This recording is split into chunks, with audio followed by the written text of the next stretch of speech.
Bienvenue au centre équestre des Cavaliers de Bonnefoy dans l'Orne. Depuis presque 20 ans, nous accompagnons des jeunes du CESA de l'Aigle présentant des troubles de comportement et de la conduite et ou une déficience intellectuelle légère ou moyenne avec ou sans trouble associé. Une équipe pluridisciplinaire répond à leurs besoins d'accompagnement et de soutien pour favoriser leur maintien en milieu ordinaire. Dans le cadre d'un soutien éducatif et psychologique, nous intervenons accompagnés d'un éducateur spécialisé et d'une psychomotricienne afin de proposer des séances de médiation équine tout au long de leur année scolaire. Cette année, c'est 3 jeunes que nous suivons tous ensemble, Carla, Arthur et Mathias. Tous les mardis, c'est le même rituel.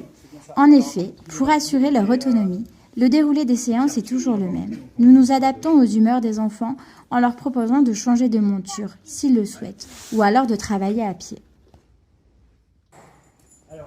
Au cours de la médiation que vous suivez aujourd'hui avec nous, Mathias, blessé à la main, effectuera sa séance avec Astérix, le poney qu'il a choisi depuis le début de l'année, en travail à pied. Dès leur arrivée, c'est en autonomie, accompagné du moniteur ou un des accompagnants, que les enfants vont récupérer leurs chevaux dans la stabulation, qu'ils emmènent ensuite sur l'aire de préparation. Et c'est déjà le début de la médiation. Les enfants fâchés ou anxieux savent bien qu'ils devront mettre de côté les sentiments négatifs qui bien souvent s'envolent tout seuls à l'approche de leur binôme. Une fois en place, c'est le moment privilégié du pansage, bien souvent l'occasion d'une bouffée d'oxygène et d'amour après leur journée d'écolier ou de collégien avec tous les petits soucis de l'école. Nous favorisons au maximum l'autonomie et les temps de contact. À la fin du pansage, les enfants mettent en place le matériel, toujours en autonomie, chaque poney ayant son propre harnachement attribué et clairement identifié. Et c'est le moment tant attendu de l'entrée en piste. Les enfants amènent leur binôme dans le manège, toujours en autonomie. Après le montoir, chaque séance démarre par le rappel des aides pour avancer et s'arrêter. Et c'est en reprise que les enfants s'élancent sur la piste. Nous commençons toujours par les arrêts en piste. Afin de leur donner confiance en eux, nous comptons chacun notre tour à des rythmes plus ou moins soutenus.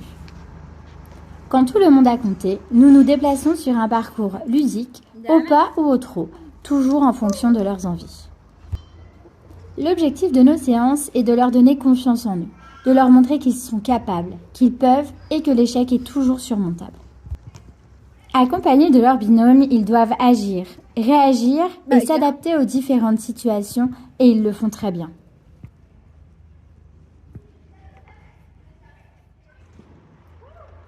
Super! C'est en voyant le sourire d'Arthur qu'on se rend compte des bienfaits de nos séances. Carla, elle, se rend compte qu'elle est capable d'emmener tendre son binôme où elle le souhaite. Oh oh! Mathias, quant à lui, s'aperçoit des progrès accompagné de sa fidèle Choupa qu'il lance tout seul au trot. Quand le parcours est effectué dans un sens, c'est parti pour l'autre main.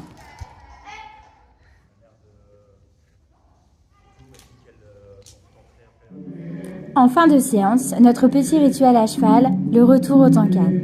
En ce moment, on s'accompagne de comptines africaines dont les enfants raffolent. Tenus en main, ils peuvent se laisser aller. Bercés par l'allure de leur poney, c'est un moment de connexion aussi important pour eux que pour nous. Et c'est le retour aux écuries où l'autonomie est toujours le maître mot. On en profite pour faire une petite caresse à Baya qui se trouvait là pour le plus grand plaisir de Carla et Arthur. On décèle, on range également le matériel toujours en autonomie. Chaque enfant est responsable du matériel utilisé et il faut dire qu'ils mettent tous un point d'honneur à cette tâche. Après avoir rangé les rênes, la selle, le tapis, l'amortisseur, le casque et le protège-dos, et oui, ça fait quand même du travail, place au pansage. Tout comme le premier pansage, le pansage de fin de séance est réalisé en autonomie par les enfants. C'est le moment idéal pour remercier son poney. C'est aussi à un moment où les enfants vont vérifier l'absence de petites blessures. Nous les responsabilisons ainsi sur le bien-être de leur monture. Une fois cette étape terminée, c'est le moment où les enfants raccompagnent leur poney dans leur stabulation. Le moment du bisou, accepter la séparation pour mieux se retrouver. Un à un, chaque enfant dispose d'un petit moment en tête-à-tête pour dire au revoir à son poney. Et c'est ensuite le moment du retour au Clubhouse pour notre traditionnel goûter que nous partageons tous ensemble, accompagnés de Bounty, notre cochon domestique. À l'aide de notre tableau des émotions, nous aidons les enfants à verbaliser leurs émotions de la journée, qui terminent toujours dans le vert grâce à nos super poneys. À bientôt pour de nouvelles aventures.